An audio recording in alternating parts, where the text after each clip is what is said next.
The mashed potatoes were still steaming on my plate when I noticed Lauren's hand trembling under the table, her phone screen glowing like a guilty beacon. It was supposed to be a normal family dinner. Me, Lauren, our kids Mia and Ethan, the clatter of forks, and the hum of a life I thought I'd mastered. I'm Wyatt, by the way, 38, an architect who spends too much time sketching abandoned buildings, chasing nostalgia in crumbling barns and forgotten mills. But that night, nostalgia was the last thing on my mind. Lauren's eyes darted to her phone, then to me, then back to her plate, her lips muttering, "Just work, honey. Work." At 7 p.m. on a Sunday. But I swallowed my suspicion, chalking it up to her stress as the CEO of her marketing firm, a company I'd poured my own savings into back when we were still a team. Therefore, I forced a smile, asking Mia about her science project, pretending everything was fine. But then Ethan, our 7-year-old, piped up, "Mommy, why do you always text under the table?" The room froze. Lauren's fork clattered against her plate, her face draining of color. "It's rude to call people out, Ethan," she snapped, her voice sharp enough to cut glass. I watched her, the woman I'd loved for 12 years, and saw something I didn't recognize, panic. Therefore, I decided to test her. "Who's blowing up your phone, babe?" I asked, keeping my tone light, playful. She laughed, a brittle, hollow sound, and said, "Oh, just Susan, planning our next girls' trip." Susan, her old college friend. I nodded, but my gut twisted, a lesson from my grandfather echoing in my mind. Trust your gut, Wyatt, but verify with evidence. That night, as Lauren slept, I lay awake, staring at the ceiling, the glow of her phone haunting me. Was I paranoid, or was she hiding something? Therefore, I decided I'd find out, no matter what it cost me.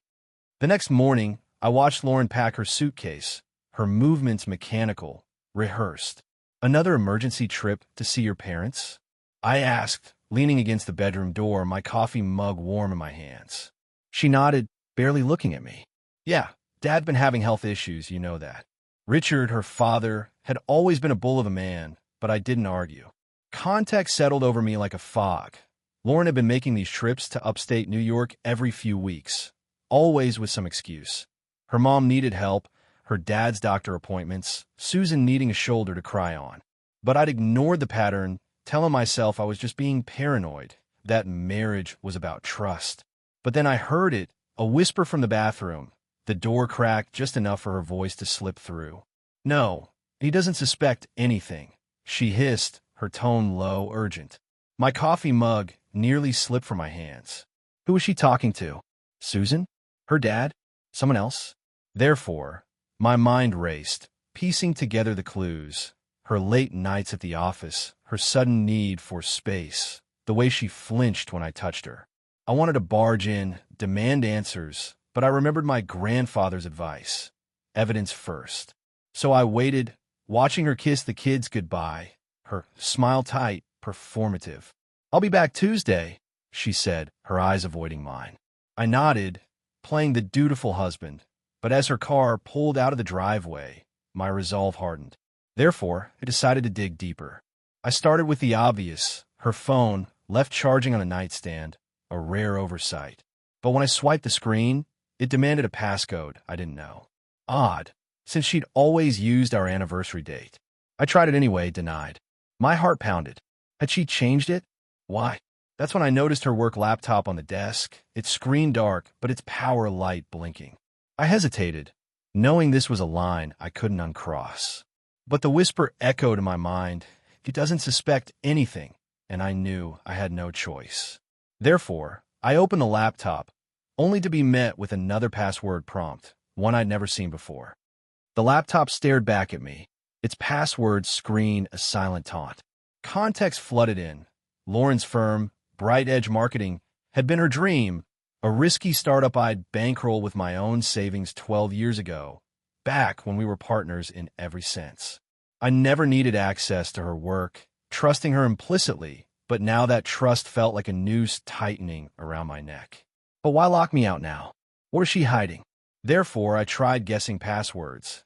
Our kids' names, her birthday, even Bright Edge, but nothing worked. My frustration mounted, and I slammed the laptop shut, the sound echoing in the quiet house. But then I remembered a trick from my grandfather, a man who'd taught me to see the world like a puzzle. When the front door's locked, Wyatt, check the windows, he'd say, his voice gravelly with age. I grabbed Lauren's phone again, this time noticing a notification from her banking app, partially visible on the lock screen. Transfer of $5,000 completed. $5,000?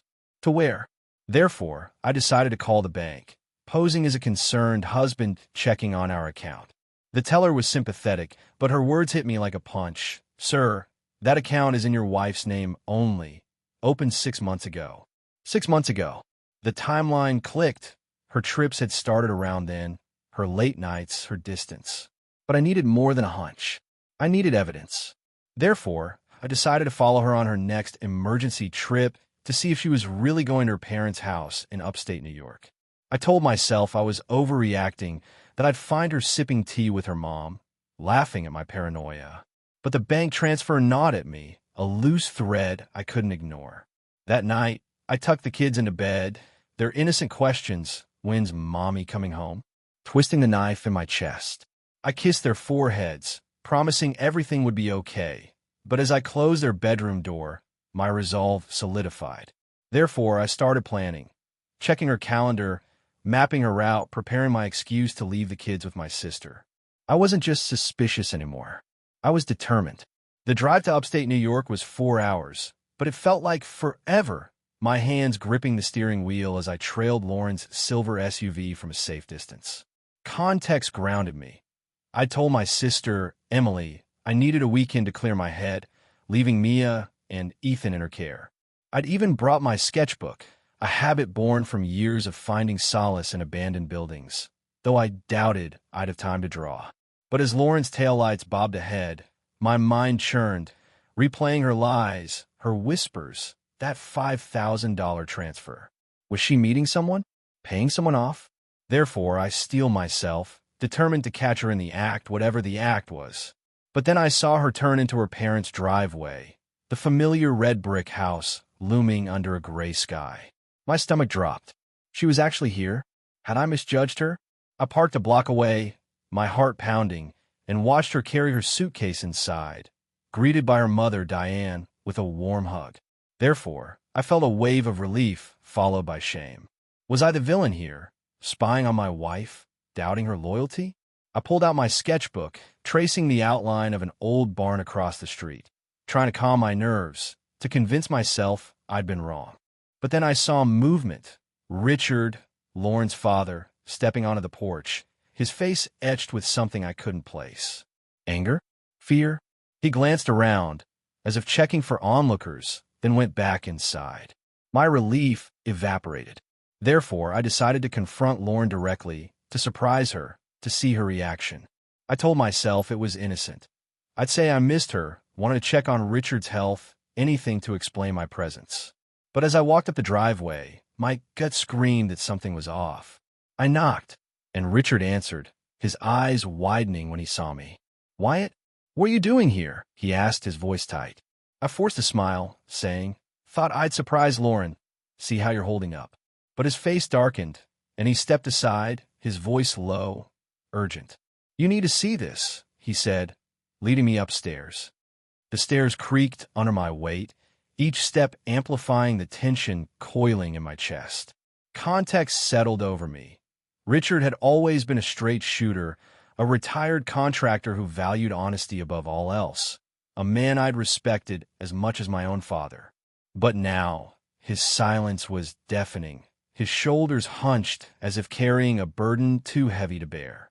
I wanted to ask what was going on, to demand answers, but his urgency kept me quiet, my mind racing with possibilities. Was Lauren hurt? Sick? Therefore, I followed him, my heart pounding, my palms slick with sweat. But then he stopped at the bedroom door, his hand trembling on a knob. "I'm sorry, Wyatt," he whispered, his voice breaking. Before I could respond, he threw the door open, and the world tilted.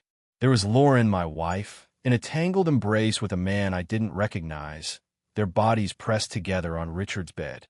Her scream pierced the air, the man scrambling for his shirt, Richard's voice booming, "Get out of my house!"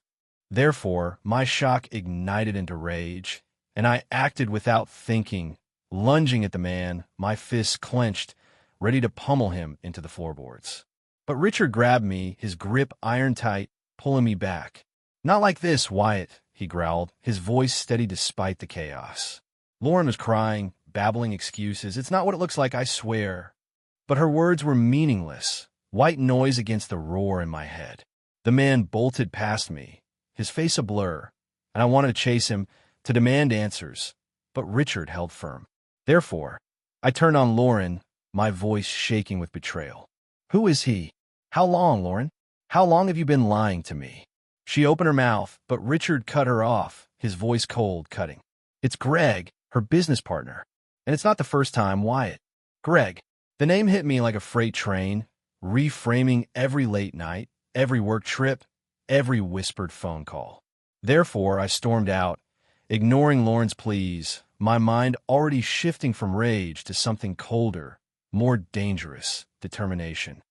The room spun as Lauren's scream echoed, a sound I'd never heard from her, raw, panicked, guilty. Context crashed over me. 12 years of marriage, 2 kids, a life I'd built brick by brick, now crumbling in the dim light of Richard's bedroom. The man, Greg, Richard had called him, fumbled with his shirt, his face flushed, his eyes avoiding mine. I wanted to memorize every detail, to burn his image into my mind, but my vision blurred with rage. Lauren clutched the sheet to her chest, her voice shrill, desperate. "Wyatt, it's not what you think. I can explain." But her words were a lie, and I knew it. Therefore, my body moved before my mind could catch up, my fists clenched, lunging at Greg, ready to erase him from existence. But Richard's grip was a steel trap, yanking me back, his voice a low growl in my ear. "Not like this, Wyatt. Not in my house." I struggled, my breath ragged, but his strength held me, a reminder of the man who'd built homes with his bare hands. Greg bolted, his footsteps thundering down the stairs, the front door slamming behind him. Therefore, I turned on Lauren, my voice shaking, barely human. "Explain? Explain what, Lauren?" "That you've been lying to me, to our kids, in your own father's house." She opened her mouth, but Richard cut her off, his voice ice cold, his eyes blazing with a fury I'd never seen. "Don't, Lauren. I saw you last month, too, sneaking around. I gave you a chance to come clean, but you didn't. Last month." The words hit me like a sledgehammer, reframing every work trip, every late night. Therefore, I realized this wasn't a mistake, a one-off lapse. It was a pattern, a betrayal woven into the fabric of our life. I stormed out, ignoring Lauren's pleas, her footsteps chasing me to the porch. "Wyatt, wait. We can fix this." But I didn't look back. Therefore, as I climbed into my car, my rage cooled into something sharper, more dangerous, a plan. I wasn't just going to leave her. I was going to make her pay. The drive home was a blur, my knuckles white on the steering wheel, my mind replaying the scene in Richard's bedroom. Lauren's scream, Greg's cowardice, Richard's fury. Context settled in. I'd assumed Greg was just a random fling, a lapse in judgment I could forgive if I tried hard enough for the kid's sake. But Richard's words, "last month too," shattered that illusion. This was deliberate, calculated, a betrayal that went beyond a single moment of weakness. Therefore, I decided I needed answers, not just about the affair, but about how deep this rabbit hole went. But then Richard called, his voice heavy, apologetic. "Wyatt, there's more you need to know. That man, Greg, he's not just some guy. He's her business partner at Bright Edge." My stomach dropped. Greg, the slick, charming guy I'd met at company parties, the one who always seemed too familiar with Lauren, too quick with a smile. Richard continued, "I heard them talking last month, something about moving funds. I didn't understand it then, but now." Therefore, my mind raced, connecting dots I'd ignored. Lauren's locked laptop, the $5,000 bank transfer, her sudden need for space. This wasn't just personal. It was financial, corporate, a betrayal of our family and the company I'd helped build. I wanted to turn around, confront her again, demand every detail, but I remembered my grandfather's advice. Revenge isn't emotional, Wyatt. It's strategic.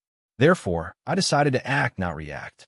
I pulled over at a gas station, my hands shaking as I Google Greg's name, finding his LinkedIn profile, co-founder of Bright Edge, a title I'd never questioned. But then I saw it. A recent post about new ventures, dated the same week Lauren had started her emergency trips. The realization hit me like a freight train. She wasn't just cheating on me. She was planning something bigger, something that could destroy everything I'd worked for. Therefore, I vowed to dig deeper, to uncover every lie, every dollar, every secret. As I started the car, my phone buzzed. Lauren calling, probably to spin more lies. I let it ring, my mind already shifting from husband to hunter. I wasn't just going to catch her. I was going to bury her. Back home, the house felt hollow, the kids' toys scattered on the living room floor, a painful reminder of what was at stake. Context grounded me. Bright Edge wasn't just Lauren's dream. It was our dream, funded by my savings, my faith in her vision, back when we were a team. I never questioned her control of the company, never needed to, but now that trust was a weapon turned against me. Therefore, I decided to use my skills, my architect's precision, my eye for detail, to unravel her lies, starting with the financials. But then I hit a wall. Her laptop, still on the desk, mocked me with its password screen, and her phone, now in her possession, was a dead end. I needed access, evidence, something concrete. Therefore, I remembered a trick from a colleague: public records. Companies like Bright Edge filed annual reports, and discrepancies could be a goldmine. I logged into the state's business registry, my heart pounding, and found Bright Edge's filings. But what I saw made my blood run cold. Payments to GP Consulting, a company that didn't exist, totaling over $50,000 in the past year. GP Greg Porter. The discovery was a gut punch, but it wasn't enough. I needed more: bank statements, emails, proof of intent. Therefore, I decided to hack into her cloud account, a risky move, but desperation drove me. I guessed her password, Ethan's birthday, a sentimental choice she hadn't changed, and jackpot. Emails between her and Greg, discussing client transfers and new accounts, all coded language for embezzlement. But then I saw an email from a lawyer dated 2 weeks ago, with the subject line, dissolution plan. Dissolution. She was planning to sell Bright Edge, to cash out and disappear, leaving me with nothing. No company, no savings, no kids. Therefore, my rage crystallized into a plan. I wasn't just going to expose her affair. I was going to dismantle her empire piece by piece, starting with Greg. As I printed the emails, my phone buzzed. Lauren again, texting, "We need to talk, Wyatt. Please." I ignored it, my mind already mapping out my next move, a confrontation that would change everything. The diner smelled of burnt coffee and regret, the perfect backdrop for meeting Greg. Context steadied me. I'd chosen a public place, neutral ground, to confront him, armed with printed emails and a voice recorder in my pocket. I told myself I'd stay calm, strategic, get him to confess, to confirm Lauren's plan to sell Bright Edge and disappear. But as Greg sauntered in, his smirk infuriatingly smug, my composure cracked. "Wyatt, buddy, what's this about?" he asked, sliding into the booth, his tone dripping with condescension. Therefore, I cut to the chase, sliding the emails across the table. "Explain this, Greg. GP Consulting. 50 grand. You and Lauren, screwing me over in more ways than one."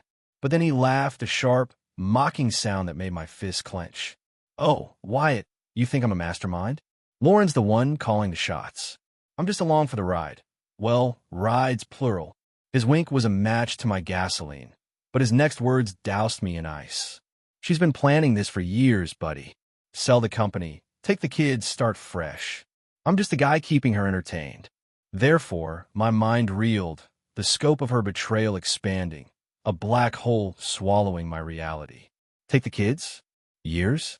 I wanted to lunge across the table, to wipe that smirk off his face, but I remembered my grandfather's voice, strategy, Wyatt, not emotion. Therefore, I leaned back, forcing a smile, playing the defeated husband. "So, what's in it for you, Greg? A cut of the sale? A new life with her?" He shrugged, too cocky to notice my recorder. "A few million, maybe. But hey, don't take it personally. She's done with you, man." The confession was gold, but it wasn't enough. I needed to protect Mia and Ethan, to stop her plan in its tracks. Therefore, as I left the diner, my mind shifted gears from confrontation to counterattack. I called my sister, Emily, asking her to keep the kids a few more days, citing work stress. But as I hung up, my phone buzzed. Lauren, texting, "I'm coming home tomorrow.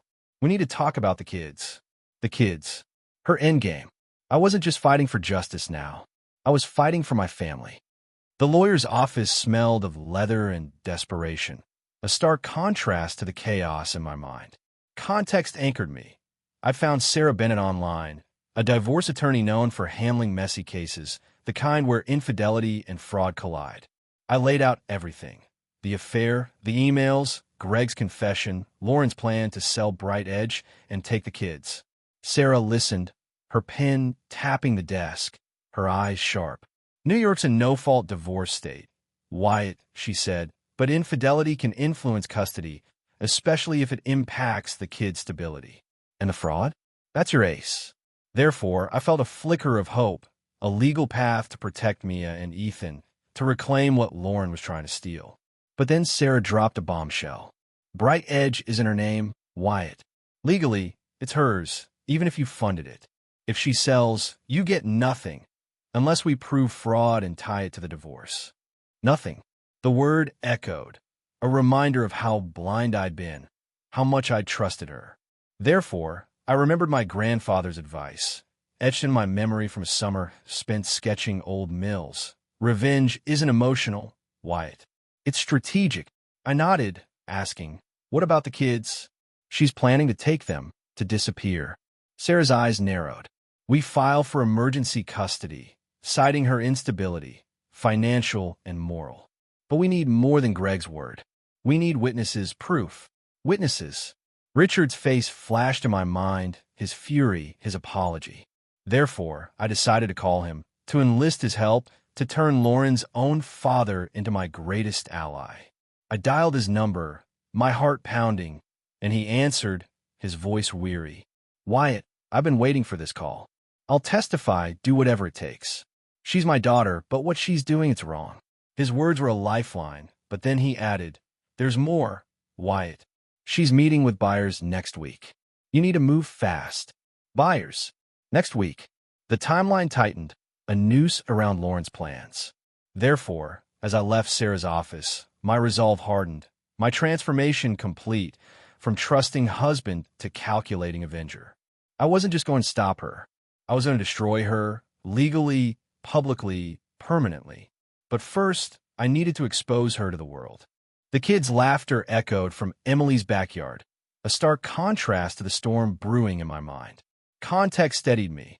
I'd always been a planner, an architect who saw the world in blueprints, every detail a piece of a larger design. Now, I applied that precision to Lauren's downfall, mapping out her financial web like a building's foundation, identifying weak points, clients, board members, investors. Therefore, I decided to go public to expose her fraud in a way she couldn't escape. I contacted a journalist, Claire Thompson, known for breaking corporate scandals, and sent her the emails, the fake consulting payments, everything anonymously. But then Lauren called, her voice venomous, accusing me of sabotaging her. "You're trying to ruin me, Wyatt, but you're ruining the kids, too." Mia's asking why I'm crying, why you're never home. Her words were a knife, twisting my guilt, my love for our children. Was I the villain here, tearing their world apart? Therefore, I wavered, almost calling Claire to retract the tip, but then I remembered Greg's smirk, Lauren's lies, Richard's fury. No, she was the one destroying our family, not me. The expose hit the internet like a wildfire. Claire's article detailing Lauren's embezzlement, her affair with Greg, her plan to sell Bright Edge. Clients pulled out, the board called an emergency meeting, and social media erupted, branding her a fraud, a cheat. Therefore, I watched her empire crumble, a mix of triumph and grief washing over me, especially when Ethan asked, "Daddy, why is Mommy's name on the news?" I hugged him, promising to protect him, but then my phone rang. Richard, his voice urgent. "Wyatt, she's planning to run. She's at the house now, packing, talking about taking the kids out of state." Run. The word ignited a new fire in me, a primal need to protect Mia and Ethan. Therefore, I realized exposure wasn't enough. I needed to act, to stop her legally, permanently. I called Sarah, my lawyer, my hands shaking as I relayed Richard's warning. "File for emergency custody, Wyatt," she said. "Now." As I hung up, my resolve hardened, my blueprint complete. Lauren wasn't just losing her company. She was losing everything. The courthouse loomed like a fortress, its marble steps cold under my feet. Context grounded me. I'd spent the past week preparing, gathering evidence, leaning on Richard's testimony, Claire's article, even Greg's recorded confession, all to prove Lauren's instability, her unfitness as a mother. But the public fallout had taken a toll. Mia's tears, Ethan's confusion, the whispers at their school. Was this justice, or was I destroying their innocence? Therefore, I steel myself, remembering my grandfather's voice. Strategy, Wyatt, not emotion. I walked into the courtroom, ready to fight, to protect my kids at all costs. But then Lauren struck back, her lawyer painting me as the villain, twisting my impulsive lunge at Greg into a pattern of violent behavior. "Mr. Dawson is unstable, Your Honor," her lawyer argued. "A man who stalks his wife, who disrupts her business out of spite." Lauren sat there, crocodile tears streaming, playing the victim.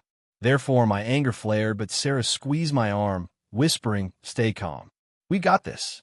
Richard took the stand, his voice steady, recounting the affair, the lies, the financial deceit, his words a sledgehammer to Lauren's defense. The judge's gavel fell, granting me emergency custody, citing Lauren's financial and moral instability. Therefore, I exhaled, relief flooding me, but it was short-lived. Claire's article had done more than tank Bright Edge. It had triggered an audit, and the company was liquidated, its assets frozen, leaving Lauren with nothing. I watched her leave the courtroom, her face a mask of defeat, and felt a pang of pity, quickly drowned by triumph. But then Mia's voice echoed in my mind. "Why is Mommy crying?" And guilt gnawed at me, a reminder of the collateral damage. That night, I sat alone, sketching our old family home, its lines blurred by memories of happier times. Therefore, I realized my transformation was complete, from trusting husband to ruthless avenger, a man who saw every detail as a weapon. But then Richard called, his voice heavy. "Wyatt, there's one more thing you need to know. It's not just about Greg or the money. It's worse." Worse? My heart sank, my triumph souring. What could be worse than losing everything? Therefore, I braced myself, knowing the final blow was coming. Richard's words hung in the air, a storm cloud threatening to unravel my victory. Context settled over me. Custody was mine, Bright Edge was gone, Lauren was defeated, but Richard's tone promised a deeper betrayal, one I hadn't seen coming. I gripped the phone, my voice tight. "What do you mean, worse?" Richard sighed, his voice breaking. "I found a letter, Wyatt, in her old room, dated 3 years ago. She wrote it to Greg, planning to leave you, to take the kids, even before Ethan started school." Therefore, my mind reeled, the timeline shifting, reframing every moment of our life, every smile, every kiss a lie. But then Sarah called, her voice urgent. "Lauren's appealing the custody ruling, Wyatt. She's claiming you coerced Richard, that his testimony was biased. She's desperate, pulling every trick." Therefore, my anger surged, but I remembered my grandfather's advice, etched into my memory from summers spent sketching old mills. Strategy, Wyatt, not emotion. I needed more than Richard's word.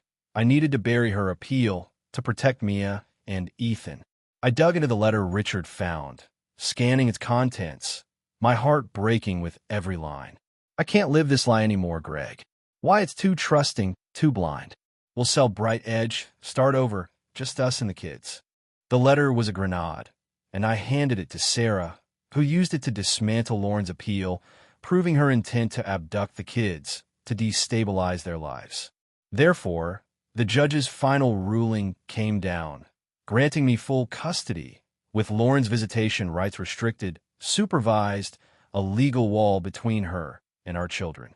But then I saw Mia's drawing on the fridge, a family portrait Lauren's figure erased, and guilt gnawed at me, a reminder of the cost of my revenge. That night, I tucked the kids into bed, their innocent questions, will mommy ever come back, twisting the knife in my chest. Therefore, I realized my victory was hollow, my transformation into a man who trusted no one, a heavy price to pay. But then Richard's words echoed. It's worse, and I knew the final revelation was coming, a truth that would change everything. I wasn't just protecting my kids. I was rewriting our history. The kids' laughter from the park faded as I sat on a bench, Richard's letter in my hands, its edges worn from my grip. Context overwhelmed me. Lauren's betrayal wasn't just an affair, not just a financial scam, but a years-long plan to erase me, to rewrite our family without me in it.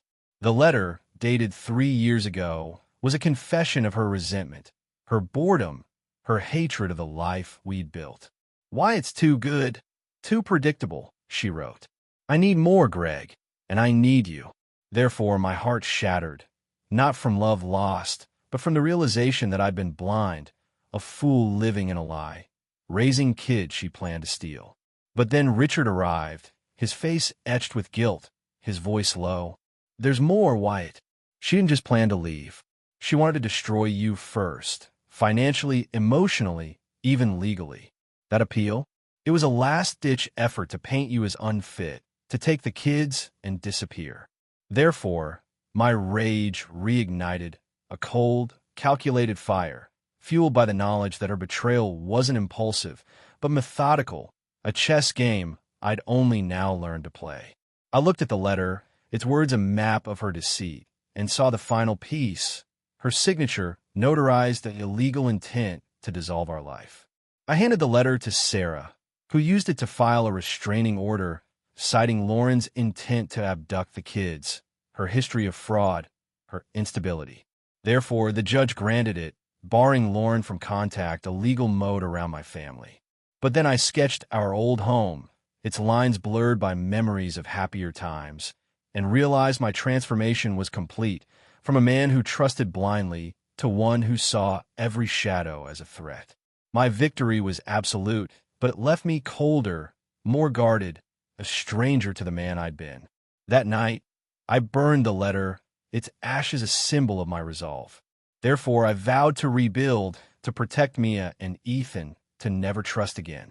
But then the mail arrived, a letter from Lauren, her handwriting shaky, begging for forgiveness, hinting at a return. My heart stopped, the ashes still warm. The kids' laughter filled the air as we sketched an old barn, its weathered beams a canvas for our healing. Context anchored me. 6 months had passed since the restraining order, since Lauren's empire crumbled, since I won custody. Mia and Ethan were thriving, their questions about their mother fading, replaced by new routines, new joys. I'd started a new architectural project, designing community centers, pouring my precision into something good, something lasting. Therefore, I felt a flicker of peace, a sense that we'd survived, that I'd protected them, even if my heart was now a fortress, its gates locked tight. But then I saw it. The letter from Lauren, tucked into the mail, its envelope unmarked, her handwriting a ghost from the past. Wyatt, I've lost everything, my company, my kids, my dignity. I know I don't deserve forgiveness, but I'm getting help, trying to be better. Please, let me see them just once. Therefore, my mind raced, torn between pity and rage, between the man I'd been and the man I'd become. Was this a genuine plea, or another manipulation, a new game in her endless chess match? I remembered Richard's warning, it's worse, and realized her betrayal had no end, no bottom. I showed the letter to Sarah, who advised caution. She's violated the restraining order just by contacting you, Wyatt. File a report, or she'll keep pushing. Therefore, I decided to protect my kids, to burn the letter, to erase her from our lives, but not before sending a copy to the police, ensuring her violation was documented, her path back to us blocked. But as the ashes fell, I felt a chill, a premonition that this wasn't over, that Lauren's desperation could turn dangerous. That night, I tucked the kids into bed, their smiles a balm to my scars, but my fortress heart remained vigilant. Therefore, I realized my transformation was permanent. A man who'd loved blindly now saw too clearly, a father who'd do anything to protect his children. As I closed their bedroom door, I whispered a promise to never let her hurt us again. Thank you for tuning into Tori's story. We appreciate every single one of you. We'd love to know what part of the world are you watching from right now. Let us know in the comments.